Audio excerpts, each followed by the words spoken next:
नमस्कार दोस्तों, आज आपके लिए लेकर आई हूं मुंशी प्रेमचंद की कहानी स्मृति का पुजारी। महाशय होरीलाल की पत्नी का जब से देहांत हुआ, वह एक तरह से दुनिया से विरक्त हो गए हैं। यूं रोज कचहरी जाते हैं, अब भी उनकी वकालत बुरी नहीं है। मित्रों से राह रस्म भी रखते हैं, मेलों तमाशों में भी जाते हैं, पर इसलिए कि वे भी मनुष्य हैं और मनुष्य एक सामाजिक जीव है। जब उनकी स्त्री जीवित थी तब कुछ और ही बात थी। किसी न किसी बहाने से आए दिन मित्रों की दावतें होती रहती थी। कभी गार्डन पार्टी है, कभी संगीत है, कभी जन्माष्टमी है, तो कभी होली है। मित्रों का सत्कार करने में जैसे उन्हें मजा आता था। लखनऊ से सुफेदे आए हैं, अब जब तक दोस्तों को न खिला दें उन्हें चैन नहीं। कोई अच्छी चीज खरीदकर उन्हें यही धुन हो जाती थी कि इसे किसी की भेंट कर दें। जैसे और लोग अपने स्वार्थ के लिए तरह तरह के प्रपंच रचा करते हैं, वह सेवा के लिए षड्यंत्र रचते थे। आपसे मामूली जान पहचान है, लेकिन उनके घर चले जाइए तो चाय और फलों से आपका सत्कार किए बिना न रहेंगे। मित्रों के हित के लिए प्राण देने को तैयार और बड़े ही खुशमिजाज। उनके कह कहे ग्रामोफोन में भरने लायक होते थे। कोई संतान न थी, लेकिन किसी ने दुखी या निराश नहीं देखा।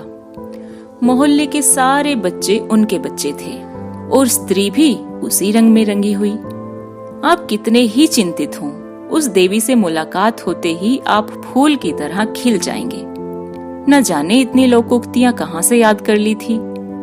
बात बात पर कहावतें कहती थी और जब किसी को बनाने पर आ जाती तो रुला कर छोड़ती थी।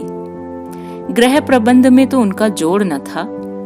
दोनों एक दूसरे के आशिक थे और उनका प्रेम पौधों के कलम की भांति दिनों के साथ और भी घनिष्ठ होता जाता था। समय की गति पर जैसे आशीर्वाद का काम कर रही थी। कचहरी से छुट्टी पाते ही वह प्रेम का पथिक दीवानों की तरह घर भागता था। आप कितना ही आग्रह करें, पर उस वक्त रास्ते में एक मिनट के लिए भी न रुकता था। और अगर कभी महाशय जी के आने में देर हो जाती थी तो वह प्रेम योगिनी छज्जे पर खड़ी होकर उनकी राह देखा करती थी। और 25 साल के अभिन्न सहचर ने उनकी आत्माओं में इतनी समानता पैदा कर दी थी कि जो बात एक के दिल में आती थी वही दूसरे के दिल में बोल उठती थी। यह बात नहीं कि उनमें मतभेद न होता हो, बहुत से विषयों में उनके विचारों में आकाश पाताल का अंतर था और अपने पक्ष के समर्थन और परपक्ष के खंडन में उन्हें खूब झांव होती थी। कोई बाहर का आदमी सुने तो समझे कि दोनों लड़ रहे हैं और अब हाथापाई की नौबत आने वाली है, मगर उनके मुबाहसे मस्तिष्क के होते थे।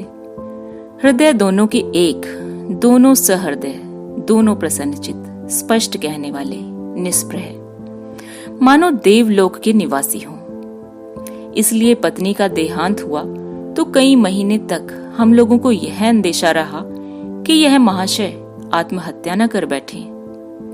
हम लोग सदैव उनकी दिलजोई करते रहते, कभी एकांत में न बैठने देते। रात को भी कोई न कोई उनके साथ लेटता था। ऐसे व्यक्तियों पर दूसरों को दया आती ही है। मित्रों की पत्नियां तो इन पर जान देती थी।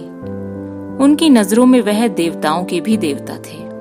उनकी मिसाल दे देकर अपने पुरुषों से कहती, इसे कहते हैं प्रेम। ऐसा पुरुष हो तो क्यों न स्त्री उसकी गुलामी करे। जब से बीवी मरी है, गरीब ने कभी भरपेट भोजन नहीं किया, कभी नींद भर सोया नहीं है। नहीं तो तुम लोग तो दिल में मनाते रहते हो कि वो मर जाए तो नया ब्याह रचाएं। दिल में खुश होंगे कि अच्छा हुआ मर गई, रोग टला, अब नई नवेली स्त्री लाएंगे। और अब महाशय जी का 45वां साल था। सुगठित शरीर था, स्वास्थ्य अच्छा था, रूपवान, विनोदशील, संपन्न। चाहते तो दूसरा ब्याह कर लेते। उनके हाँ करने ही की देर थी। गरज के बावले कन्या वालों ने संदेश भेजे। मित्रों ने भी उजड़ा घर बसाना चाहा, पर इस स्मृति के पुजारी ने प्रेम के नाम को दाग न लगाया। अब हफ्तों बाल नहीं बनते, कपड़े नहीं बदले जाते, घसियारों सी सूरत बनी हुई है, कुछ परवाह नहीं। कहां तो मुंह अंधेरे उठते ही 4 मील का चक्कर लगा आते थे। कभी अलसा जाते थे तो देवी जी घुड़कियां जमाती और उन्हें बाहर खदेड़कर द्वार बंद कर लेती थी। कहाँ अब 8 बजे तक चारपाई पर पड़े करवटें बदल रहे हैं। उठने का जी नहीं चाहता। खिदमतगार ने हुक्का लाकर रख दिया तो 2-4 कश लगा लिए, न लाए तो गम नहीं। चाय आई पी ली, न आए तो परवाह नहीं। मित्रों ने बहुत गला दबाया तो सिनेमा देखने चले गए, लेकिन क्या देखा और क्या सुना इसकी खबर नहीं। कहाँ तो अच्छे अच्छे सूटों का खप्त था, कोई खुशनुमा डिजाइन का कपड़ा आ जाए आप एक सूट जरूर बनवाएंगे। वह क्या बनवाएंगे, उनके लिए देवी जी बनवाएंगी। कहाँ अब पुराने धुराने बदरंग सिकुड़े सुकड़ाए ढीले ढाले कपड़े लटकाए चले आ रहे हैं, जो अब दुबलेपन के कारण उतारे से लगते हैं और जिन्हें अब किसी तरह सूट नहीं कहा जा सकता। महीनों बाजार जाने की नौबत नहीं आती। अब की कड़ाके का जाड़ा पड़ा तो आपने एक रुईदार नीचा लबादा बनवा लिया और खासे भगत जी बन गए। सिर्फ कंटोप की कसर थी। देवी जी होती तो यह लबादा छीनकर किसी फकीर को दे देती, मगर अब कौन देखने वाला है। जिसे परवाह है वह क्या पहनते और कैसे रहते हैं। 45 की उम्र में जो आदमी 35 का लगता था, वह अब 50 की उम्र में 70 का लगता है। कमर भी झुक गई है, बाल भी सफेद हो गए हैं, दांत भी गायब हो गए हैं। जिसने उन्हें तब देखा हो वो आज पहचान भी न सके। मजा यह है कि तब जिन विषयों पर देवी जी से लड़ा करते थे, वही अब उनकी उपासना के अंग बन गए हैं। मालूम नहीं उनके विचारों में क्रांति हो गई है या मृतात्मा ने उनकी आत्मा में लीन होकर भिन्नताओं को मिटा दिया है। देवी जी को विधवा विवाह से घृणा थी। महाशय जी इसके पक्के समर्थक थे, लेकिन अब आप भी विधवा विवाह का विरोध करते हैं। आप पहले पश्चिमी या नई सभ्यता के भक्त थे और देवी जी का मजाक उड़ाया करते थे। अब इस सभ्यता की उनसे ज्यादा तीव्र आलोचना शायद ही कोई कर सके। एक बार यूं ही अंग्रेजों के समय नियंत्रण की चर्चा चल गई। मैंने कहा, इस विषय में हमें अंग्रेजों से सबक लेना चाहिए। बस आप तड़प कर उठ बैठे और उन्मत्त स्वर में बोले, कभी नहीं, प्रलय तक नहीं। मैं इस नियंत्रण को स्वार्थ का स्तंभ, अहंकार का हिमालय और दुर्बलता का सहारा समझता हूँ। एक व्यक्ति मुसीबत का मारा आपके पास आता है, मालूम नहीं कौन सी जरूरत उसे आपके पास खींच लाई है, लेकिन आप फरमाते हैं मेरे पास समय नहीं है। यह उन्हीं लोगों का व्यवहार है जो धन को मनुष्यता के ऊपर समझते हैं, जिनके लिए जीवन केवल धन है। जो व्यक्ति सहृदय है वो कभी इस नीति को पसंद ना करेगा। हमारी सभ्यता धन को इतना ऊंचा स्थान नहीं देती थी। हम अपने द्वार हमेशा खुले रखते थे, जिसे जब जरूरत हो हमारे पास आए। हम पूर्ण तन्मयता से उसका वृत्तांत सुनेंगे और उसके हर्ष या शोक में शरीक होंगे। अच्छी सभ्यता है। जिस सभ्यता का स्पिरिट स्वार्थ हो, वह सभ्यता नहीं है, संसार के लिए अभिशाप है, समाज के लिए विपत्ति है। इस तरह धर्म के विषय में भी दंपत्ति में काफी वितंडा होता रहता था। देवी जी हिंदू धर्म की अनुगामिनी थी, आप इस्लामी सिद्धांतों के कायल थे। मगर अब आप भी पक्के हिंदू हैं, बल्कि यूं कहिए कि आप मानव धर्मी हो गए हैं। एक दिन बोले, मेरी कसौटी तो है मानवता। जिस धर्म में मानवता को प्रधानता दी गई हो, बस उसी धर्म का मैं दास हूँ। कोई देवता हो या नबी या पैगंबर, अगर वह मानवता के विरुद्ध कुछ कहता है तो मेरा उससे दूर से सलाम है। इस्लाम का मैं इसलिए कायल था कि वह मनुष्य मात्र को एक समझता है, ऊंच नीच का वहां कोई स्थान नहीं है। लेकिन अब मालूम हुआ है कि यह समता और भाईपन व्यापक नहीं, केवल इस्लाम के दायरे तक परिमित है। दूसरे शब्दों में अन्य धर्मों की भांति यह भी गुटबंद है और इसके सिद्धांत केवल उस गुट या समूह को सबल और संगठित बनाने के लिए रचे गए हैं।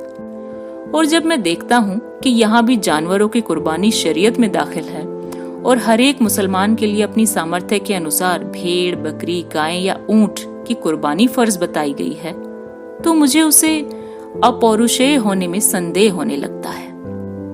हिंदुओं में भी एक संप्रदाय पशु बलि को अपना धर्म समझता है।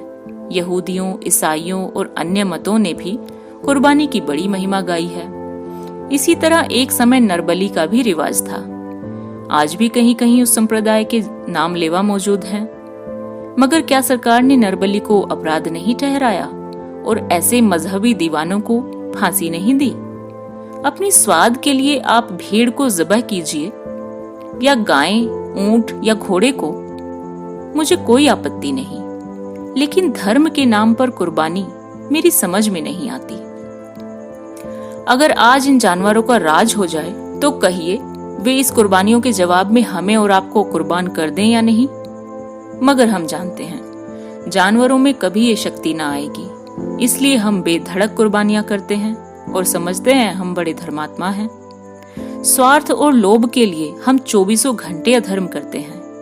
कोई गम नहीं, लेकिन कुर्बानी का पुण्य लूटे बगैर हमसे नहीं रहा जाता। तो जनाब, मैं ऐसे रक्त शोषक धर्मों का भक्त नहीं। यहाँ तो मानवता के पुजारी हैं, चाहे इस्लाम में हो या हिंदू धर्म में या बौद्ध में या ईसाइयत में। अन्यथा मैं विधर्मी ही भला। मुझे किसी मनुष्य से केवल इसलिए द्वेष तो नहीं है कि यह मेरा सहधर्मी नहीं। मैं किसी का खून तो नहीं बहाता इसलिए कि मुझे पुण्य लगेगा। इस तरह के कितने ही परिवर्तन महाशय जी के विचारों में आ गए और महाशय जी के पास संभाषण का केवल एक ही विषय है जिससे वो कभी नहीं थकते, और वह है उस स्वर्गवासिनी का गुणगान। कोई मेहमान आ जाए, आप बावले से इधर उधर दौड़ रहे हैं, कुछ नहीं सूझता कैसे उसकी खातिर करें। क्षमा याचना के लिए शब्द ढूंढते फिरते हैं। भाईजान, मैं आपकी क्या खातिर करूं? जो आपकी सच्ची खातिर करता वो नहीं रहा। इस वक्त तक आपके सामने चाय और टोस्ट और बादाम का हलवा आ जाता, संतरे और सेब छिले छिलाए तश्तरियों में रख दिए जाते। मैं तो निरा उल्लू हूँ भाई साहब, बिल्कुल काट का उल्लू। मुझ में जो कुछ अच्छा था वो सब उसका प्रसाद था। उसी की बुद्धि से मैं बुद्धिमान था, उसी की सज्जनता से सज्जन, उसी की उदारता से उदार था। अब तो निरा मिट्टी का पुतला हूँ भाई साहब, बिल्कुल मुर्दा। मैं उस देवी के योग्य न था, न जाने किन शुभ कर्मों के फल से वो मुझे मिली थी। आइए आपको उसकी तस्वीर दिखाऊं। मालूम होता है अभी अभी उठकर चली गई है। भाई साहब, आपसे साफ कहता हूँ, मैंने ऐसी सुंदरी कभी नहीं देखी। उसके रूप में केवल रूप की गरिमा ही न थी, रूप का माधुर्य भी था और मादकता भी। एक एक अंग सांचे में ढला था। साहब, आप उसे देखकर कवियों के नक सिख को लात मारते। आप उत्सुक नेत्रों से वह तस्वीर देखते हैं, आपको उसमें कोई विशेष सौंदर्य नहीं मिलता। स्थूल शरीर है, चौड़ा सा मुंह, छोटी छोटी आंखें, रंग ढंग से दहकानीपन झलक रहा है। उस तस्वीर की खूबियां कुछ इस अनुराग और इस आडंबर से बयान किए जाते हैं कि आपको सचमुच उस चित्र में सौंदर्य का आभास होने लगता है। इस गुणानुवाद में जितना समय जाता है वही महाशय जी के जीवन के आनंद की घड़ियां हैं। इतनी ही देर वह जीवित रहते हैं। शेष जीवन निरानंद है, निस्पंद है। पहले कुछ दिनों तक तो वह हमारे साथ हवा खाने जाते रहे। वह क्या जाते रहे, मैं ही जबरदस्ती ठेल ठाल कर ले जाता रहा। लेकिन रोज आधे घंटे तक उनका इंतजार करना पड़ता था। किसी तरह घर से निकलते भी तो जनवासे वाली चाल से चलते और आधा मील में ही हिम्मत हार जाते और लौट चलने का तकाजा करने लगते। आखिर मैंने उन्हें साथ ले जाना छोड़ दिया और तब से उनकी चहलकदमी 40 कदम भर की रह गई है। सैर क्या है, बेगार है, और वह भी इसलिए कि देवी जी के सामने उनका यह नियम था। एक दिन उनके द्वार के सामने से निकला तो देखा कि ऊपर की खिड़कियां जो बरसों से बंद पड़ी थी खुली हुई हैं। अचरज हुआ। द्वार पर नौकर बैठा नारियल पी रहा था। उससे पूछा तो मालूम हुआ आप घूमने गए हैं। मुझे मीठा विस्मय हुआ। आज यह नई बात क्यों? इतने सवेरे तो यह कभी नहीं उठते। जिस तरफ वह गए थे उधर ही मैंने भी कदम बढ़ाए। इधर 1 हफ्ते के लिए मैं एक नेवते में चला गया था। इस बीच यह क्या काया पलट हो गई? जरूर कोई न कोई रहस्य है। और भला आदमी निकल कितनी दूर गया? 2 मील तक तो कहीं पता नहीं। मैं निराश हो गया। मगर यह महाशय रास्ते में कहाँ रह गए? यहाँ तो किसी से उनकी मुलाकात भी नहीं है जहाँ ठहर गए हों। कुछ चिंता भी हो रही थी, कहीं कुएं में तो नहीं कूद पड़े। मैं लौटने ही वाला था कि आप लौटते हुए नजर आए। चित्त शांत हुआ। आज तो कैड़ा ही और था। बाल नए फैशन से कटे हुए, मूछें साफ, दाढ़ी चिकनी, चेहरा खिला हुआ, चाल में चपलता, सूट पुराना पर ब्रश किया हुआ और शायद इस्त्री भी की हुई, पूठ पर ताजा पॉलिश। मुस्कुराते हुए चले आते थे। मुझे देखते ही लपक कर हाथ मिलाया और बोले, आज कई दिन के बाद मिले, कहीं गए थे क्या? मैंने अपनी गैर हाजिरी का कारण बताकर कहा, मैं डरता हूँ आज तुम्हें नजर न लग जाए। अब मैं नित्य तुम्हारे साथ घूमने आया करूंगा। आज बहुत दिनों के बाद तुमने आदमी का चोला धारण किया है। झेप कर बोले, नहीं भाई, मुझे अकेला ही रहने दो। तुम लगोगे दौड़ने और ऊपर से घुड़कियां जमाओगे। मैं अपने हील हौले से चला जाता हूँ। जब थक जाता हूँ कहीं बैठ लेता हूँ। मेरा तुम्हारा क्या साथ। यह दशा तो तुम्हारी 1 सप्ताह पहले न थी। आज तो तुम बिल्कुल अप टू डेट हो। इस चाल से तो शायद मैं तुमसे पीछे ही रहूंगा। हाँ, तुम तो बनाने लगे। मैं कल से तुम्हारे साथ घूमने आऊंगा, मेरा इंतजार करना। नहीं भाई, मुझे दिख ना करो। मैं आजकल बहुत सवेरे उठ जाता हूँ। रात को नींद नहीं आती। सोचता हूँ टहल ही आऊं। तुम मेरे साथ क्यों परेशान होगे? मेरा विस्मय बढ़ता जा रहा था। यह महाशय हमेशा मेरे पैरों पड़ते रहते थे कि मुझे भी साथ ले लिया करो। जब मैंने इनकी मंथरता से हारकर इनका साथ छोड़ दिया, तब इन्हें बड़ा दुख हुआ। 2-4 बार मुझसे शिकायत भी की। हाँ भाई, अब क्यों साथ दोगे? अभागों का साथ किसने दिया है? या तुम कोई नई नीति निकालोगे?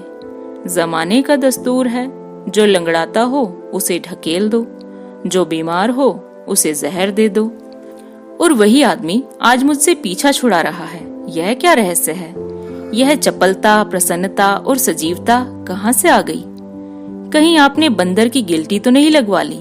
ये नया सिविल सर्जन गिल्टी आरोपण कला में सिद्धहस्त है। मुमकिन है इन्हें किसी ने सुझा दिया हो और आपने 1500 खर्च करके गिल्टी बदलवा ली हो। इस पहेली को बूझे बगैर चैन कहाँ, उनके साथ ही लौट पड़ा। 2-4 कदम चलकर मैंने पूछा, सच बताओ भाईजान, गिल्टी विल्टी तो नहीं लगवा ली? उन्होंने प्रश्न की आंखों से देखा। कैसी गिल्टी? मैं समझा नहीं। मुझे संदेह हो रहा है कि तुमने बंदर की गिल्टियां लगवा ली है। अरे यार, क्यों कोसते हो? गिल्टियां किस लिए लगवाता? मुझे तो इसका कभी ख्याल भी नहीं आया। तो क्या कोई बिजली का यंत्र मंगवा लिया है? तुम आज मेरे पीछे क्यों हाथ धोकर पड़े हो? विधवा भी तो कभी सिंगार कर लेती है। जी ही तो है। एक दिन मुझे अपने आलस्य और बेदिली पर बड़ा खेद हुआ। मैंने सोचा, जब संसार में रहना है तो जिंदों की तरह क्यों न रहूं? मुर्दों की तरह जीने से क्या फायदा? बस, और न कोई बात है न रहस्य। मुझे इस व्याख्या से संतोष न हुआ। दूसरे दिन जरा और सवेरे आकर मुंशी जी के द्वार पर आवाज दी, लेकिन आप आज भी निकल चुके थे। मैं उनके पीछे भागा। जिद पड़ गई थी कि इसे अकेले न जाने दूंगा। देखूं कब तक मुझसे भागता है। कोई रहस्य है अवश्य।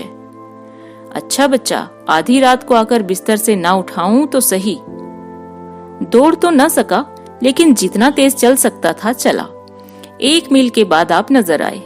बगटुट भागे जा रहे थे।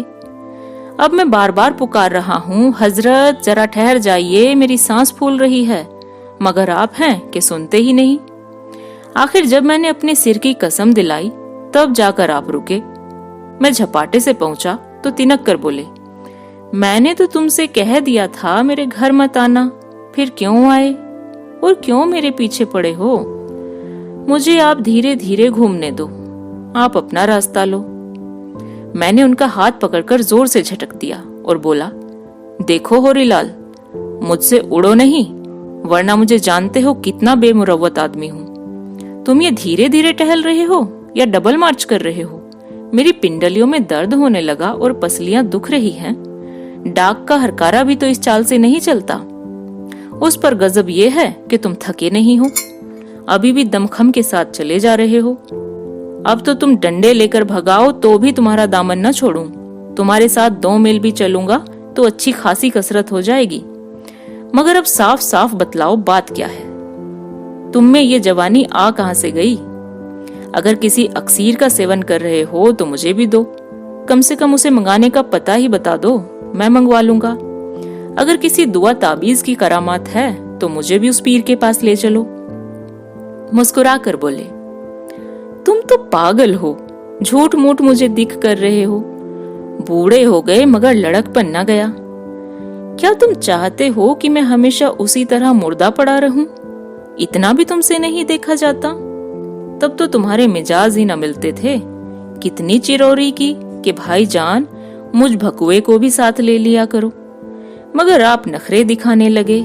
अब क्यों मेरे पीछे पड़े हो?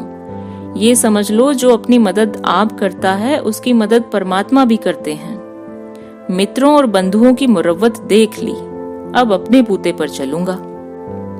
वह इसी तरह मुझे कोसते जा रहे थे और मैं उन्हें छेड़ छेड़ कर और भी उत्तेजित कर रहा था कि एकाएक उन्होंने उंगली मुंह पर रखकर मुझे चुप रहने का इशारा किया और जरा कद और सीधा करके और चेहरे पर प्रसन्नता और पुरुषार्थ का रंग भर मस्तानी चाल से चलने लगी।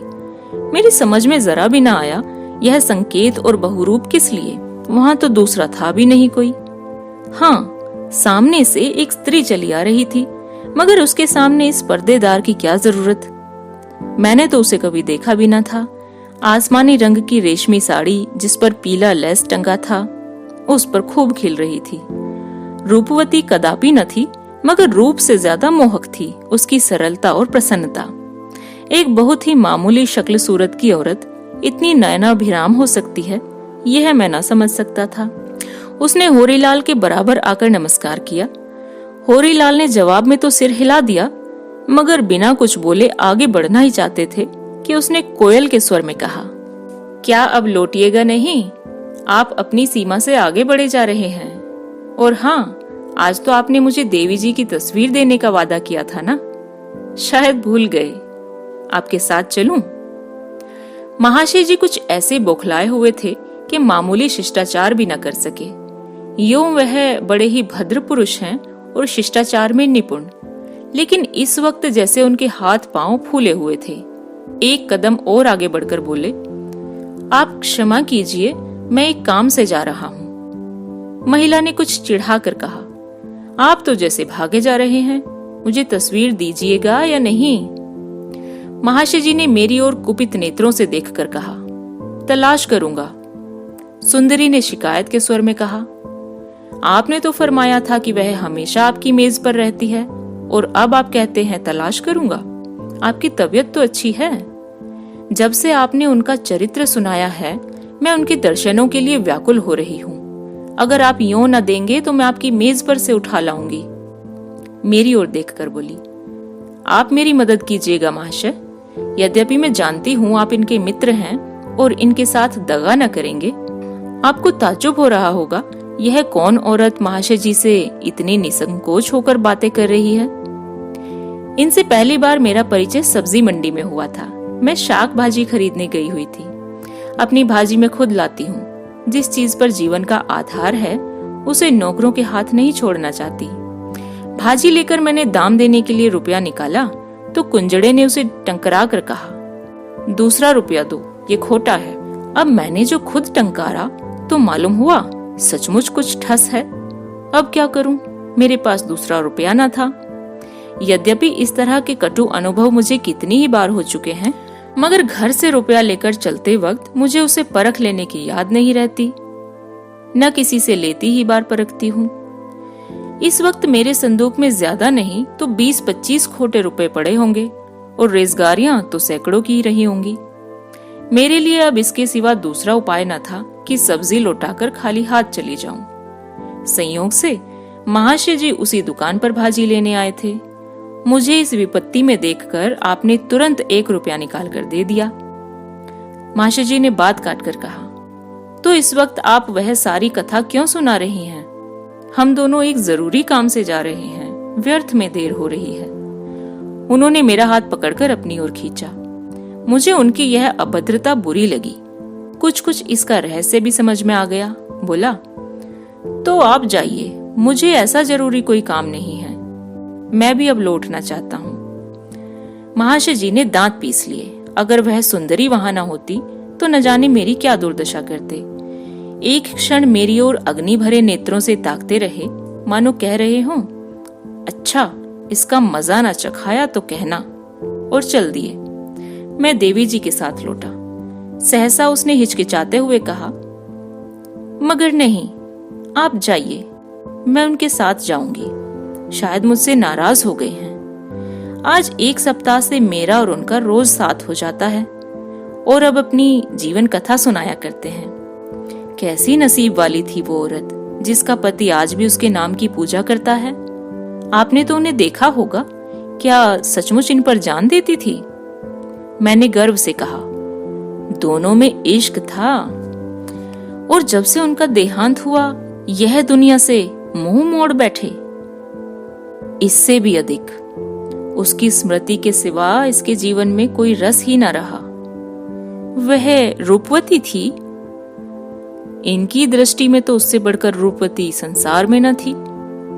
उसने 1 मिनट तक किसी विचार में मग्न रहकर कहा, अच्छा आप जाएं, मैं उनके साथ बात करूंगी। ऐसे देवता पुरुष की मुझसे जो सेवा हो सकती है उसमें क्यों देर करूं?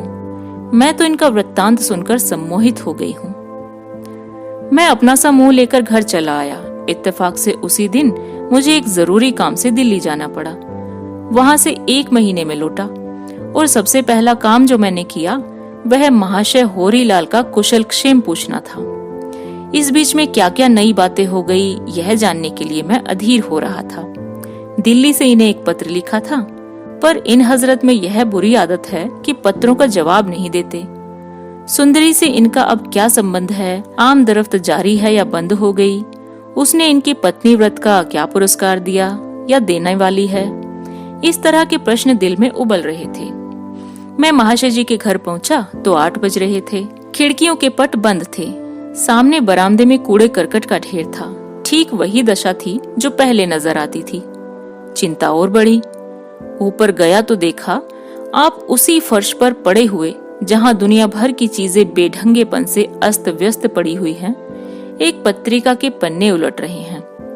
शायद 1 सप्ताह से बाल नहीं बने थे। चेहरे पर जर्दी छाई थी। मैंने पूछा, आप सैर करके लौट आए क्या? सिटपिटा कर बोले, अजी सैर सपाटे की कहाँ फुर्सत है भाई, और फुर्सत भी हो तो वो दिल कहाँ है? तुम तो कहीं बाहर गए थे ना? हाँ, जरा दिल्ली तक गया था। अब सुंदरी से आपकी मुलाकात नहीं होती? इधर तो कई दिनों से नहीं हुई। क्यों, कहीं चली गई है क्या? मुझे क्या खबर, मगर आप तो उस पर बेतरह रीझे हुए थे। मैं उस पर रीझा था? आप सनक तो नहीं गए हैं? जिस पर रीझा था जब उसी ने साथ न दिया तो अब दूसरों पर क्या रीझूंगा? मैंने बैठकर उसकी गर्दन में हाथ डाल दिया और धमका कर बोला, देखो होरीलाल, मुझे चकमा न दो। पहले मैं तुम्हें जरूर व्रतधारी समझता था, लेकिन तुम्हारी वह रसिकता देखकर, जिसका दौरा तुम्हारे ऊपर 1 महीना पहले हुआ था, मैं यह नहीं मान सकता कि तुमने अपनी अभिलाषाओं को सदा के लिए दफन कर दिया है। इस बीच में जो कुछ हुआ है उसका पूरा पूरा वृत्तांत मुझे सुनाना होगा, वरना समझ लो मेरी और तुम्हारी दोस्ती का अंत है। होरीलाल की आंखें सजल हो गई। हिचक हिचक कर बोले, मेरे साथ इतना बड़ा अन्याय मत करो भाईजान। अगर तुम ही मुझ पर ऐसे संदेह करने लगोगे तो मैं तो कहीं का न रहूंगा। उस स्त्री का नाम मिस इंदिरा है। यहाँ जो लड़कियों का हाई स्कूल है उसी की हेड मिस्ट्रेस होकर आई है। मेरा उससे कैसे परिचय हुआ यह तो तुम्हें मालूम ही है। उसकी सहृदयता ने मुझे उसका प्रेमी बना दिया। इस उम्र में और शोक का यह भार सिर पर रखे हुए सहृदयता के सिवा मुझे उसकी और कौन सी चीज खींच सकती थी? मैं केवल अपनी मनोव्यथा की कहानी सुनाने के लिए नित्य विरहियों की उमंग के साथ उसके पास जाता था। वह रूपवती है, खुशमिजाज है, दूसरों का दुख समझती है और स्वभाव की बहुत कोमल है। लेकिन तुम्हारी भाभी से उसकी क्या तुलना? वह तो स्वर्ग की देवी थी। उसने मुझ पर जो रंग जमा दिया, अब उस पर दूसरा रंग क्या जमेगा? मैं तो उसी ज्योति से जीवित था। उस ज्योति के साथ मेरा जीवन भी विदा हो गया। अब तो मैं उसी प्रतिमा का उपासक हूँ जो मेरे हृदय में है। किसी हमदर्द की सूरत देखता हूँ तो निहाल हो जाता हूँ और अपनी दुख कथा सुनाने लगता हूँ। यह मेरी दुर्बलता है, यह मैं जानता हूँ। मेरे सभी मित्र इसी कारण मुझसे भागते हैं, ये भी जानता हूँ। लेकिन क्या करूं भैया, किसी न किसी को दिल की लगी सुनाए बगैर मुझसे रहा नहीं जाता। ऐसा मालूम होता है कि मेरा दम घुट जाएगा। इसलिए जब मिस इंदिरा की मुझ पर दया दृष्टि हुई तो मैंने इसे देवी अनुरोध समझा और उस धुन में जो मेरे मित्र वर्ग दुर्भाग्यवश उन्माद समझते हैं, वह सब कुछ कह गया जो मेरे मन में था और है एवं मरते दम तक रहेगा। उन शुभ दिनों की याद कैसे भुला दूं? मेरे लिए तो वह अतीत वर्तमान से भी ज्यादा सजीव और प्रत्यक्ष है। मैं तो अब भी उसी अतीत में रहता हूँ। जिस इंदिरा को मुझ पर दया आ गई, एक दिन उन्होंने मेरी दावत की और कई स्वादिष्ट खाने अपने हाथ से बनाकर खिलाए। दूसरे दिन मेरे घर आई और यहाँ की सारी चीजों को व्यवस्थित रूप से सजा गई। तीसरे दिन कुछ कपड़े लाई और मेरे लिए खुद एक सूट तैयार किया। इस कला में बड़ी चतुर है। एक दिन शाम को क्वींस पार्क में मुझसे बोली, आप अपनी शादी क्यों नहीं कर लेते? मैंने हंसकर कहा, इस उम्र में अब शादी क्या करूंगा इंदिरा, दुनिया क्या कहेगी? मिस इंदिरा बोली, आपकी उम्र अभी ऐसी क्या है, आप 40 से ज्यादा नहीं मालूम होते। मैंने उनकी भूल सुधारी। मेरा 50वां साल है इंदिरा। उन्होंने मुझे प्रोत्साहन देकर कहा, उम्र का हिसाब साल से नहीं होता महाशय, सेहत से होता है। आपकी सेहत बहुत अच्छी है, बस कोई आपको पान की तरह फेरने वाला चाहिए। किसी युवती के प्रेम पाश में फंस जाइए, फिर देखिए यह निरस्ता कहाँ गायब हो जाती है। मेरा दिल धड़ धड़ करने लगा। मैंने देखा मिस इंदिरा के गोर मुखमंडल पर हल्की सी लाली दौड़ गई है। उनकी आंखें शर्म से झुक गई हैं और कोई बात बार बार उनके होठों तक आकर लौट जाती है। आखिर उन्होंने आंख उठाई और मेरा हाथ अपने हाथ में लेकर बोली, अगर आप समझते हो कि मैं आपकी कुछ सेवा कर सकती हूँ तो मैं हर तरह से हाजिर हूँ। मुझे आपसे जो भक्ति और प्रेम है वह इसी रूप में चारितार्थ हो सकता है। मैंने धीरे से अपना हाथ छुड़ा लिया और कांपते हुए स्वर में बोला, मैं तुम्हारी इस कृपा का कहां तक धन्यवाद दूं मिस इंदिरा, मगर मुझे खेद है कि मैं सजीव मनुष्य नहीं, केवल मधुर स्मृतियों का पुतला हूं। मैं उस देवी की स्मृति को, अपनी लिप्सा और तुम्हारी सहानुभूति को अपनी आसक्ति से भ्रष्ट नहीं करना चाहता। मैंने इसके बाद बहुत सी चिकनी चुपड़ी बातें की, लेकिन वह जब तक यहाँ रही मुंह से कुछ न बोली। जाते समय भी उनकी भवें तनी हुई थी। मैंने अपने आंसुओं से उनकी ज्वाला को शांत करना चाहा, लेकिन कुछ असर न हुआ। तब से वह नजर नहीं आई। न मुझे ही हिम्मत पड़ी कि उनको तलाश करता। हालांकि चलती बार उन्होंने मुझसे कहा था, जब आपको कोई कष्ट हो और आप मेरी जरूरत समझें तो मुझे बुला लीजिएगा। होरीलाल ने अपनी कथा समाप्त करके मेरी ओर ऐसी आंखों से देखा जो चाहती थी कि मैं उनके व्रत और संतोष की प्रशंसा करूं, मगर मैंने उनकी भत्सना की। कितने बदनसीब हो तुम होरीलाल, मुझे तुम्हारे ऊपर दया भी आती है और क्रोध भी। अभागे, तेरी जिंदगी संवर जाती। वह स्त्री नहीं थी, ईश्वर की भेजी हुई कोई देवी थी जो तेरे अंधेरे जीवन को अपनी मधुर ज्योति से आलोकित करने आई थी। तूने स्वर्ण का सा अवसर हाथ से खो दिया।